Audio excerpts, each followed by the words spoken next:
Nothing in this video should be taken as replacement for medical advice. This is just purely edutainment. It's possible that you're on this video just because of your flat feet. You saw the thumbnail, you just saw the title. But it's interesting that flat feet can come with other issues as well. Sometimes it comes with comorbidities, which include things such as obesity and even diabetes and heart disease, simply because being overweight can lead to pronation distortion syndrome, which you're going to hear me use a lot throughout this video. Pronation distortion syndrome is just an accumulation of muscular imbalances that include flat feet. There are other problems that can come alongside flat feet in addition to those comorbidities that I mentioned, and I have a research article to back these findings.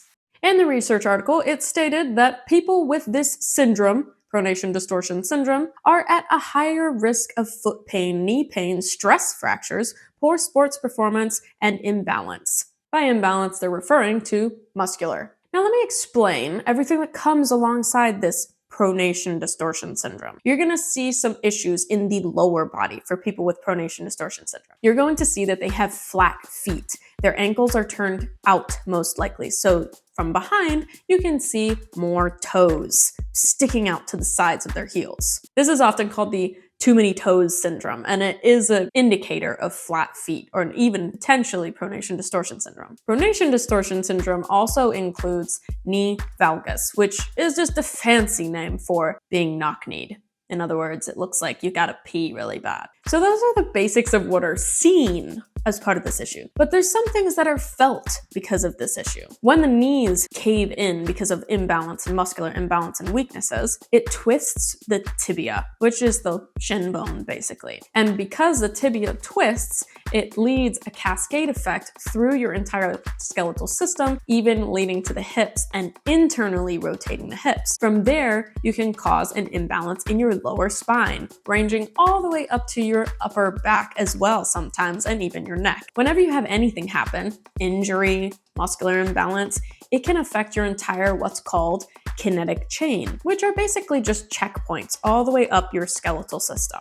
One thing goes wrong in the foot, and years later, or even months, depending on how bad the injury or the issue is, it can lead all the way up to your head. This is why addressing these type of imbalances is really critical, and seeking the professional help that you do need, depending on your circumstances. One last research citation to support another reason why you should care about this syndrome: subjects may experience injuries such as Achilles tendon injury, plantar fasciitis, posterior tibialis tendinitis, ankle sprain or instability, patellar tendinopathy, and patellofemoral pain syndrome, anterior cruciate ligament injuries, posterior tibial tendon dysfunction, and low back pain. So those are a lot of things that were listed that could be a result of pronation distortion syndrome. What were some of those things that I mentioned? The patellofemoral pain syndrome is just runner's knee. That's really common. And obviously we've all heard of the fancy ACL injuries. Nobody wants those. In essence, with this weakness in your feet, it can lead all the way up your body, causing problems that could last forever, including the knee pain and knee injuries. Now, really quickly, before we get into how you can fix it and if you even can fix this problem, I just want to dispel any confusion that you may have about how do you know if I have pronation distortion syndrome, and how do you know if I just have flat feet? Well, there's a famous scientist called Vladimir Janda, or Dr. Vladimir Janda, and he found what's called crossed syndromes. Basically, with years and years of research and working with clients and working with athletes,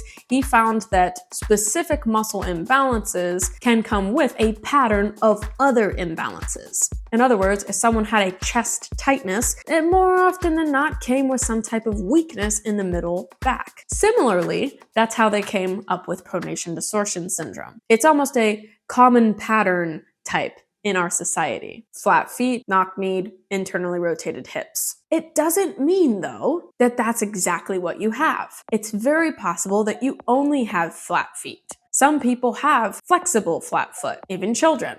It's common and it's normal for children that are younger than 8 to have flexible flat foot. Eventually it goes away. Some people naturally have this and it doesn't even cause a problem. But for some people, it does cause a problem. So that's why you do end up needing to seek professional advice on your specific body. But this isn't all doom and gloom. One really great thing about having flat feet is it makes you a wonderful person who wants to reach your hand out there and hit that like button if you're enjoying this video. Thank you so much for doing that. I really appreciate it. So that leads right into, can you fix it? Yes, you definitely can for many people. Of course, it depends on your circumstances and the degree at which you have your condition, but in many cases, these are just simple muscle imbalances that you can fix on your own. Again, not medical advice, but I'm just relaying the information. Research shows that specifically for pronation distortion syndrome, some of the best exercises to perform include exercises that strengthen the intrinsic muscles of your feet, in other words, your foot arch, and also gluteal exercises, or exercises for your butt. As I mentioned earlier, you end up with internally rotated femurs, or your hips are internally rotated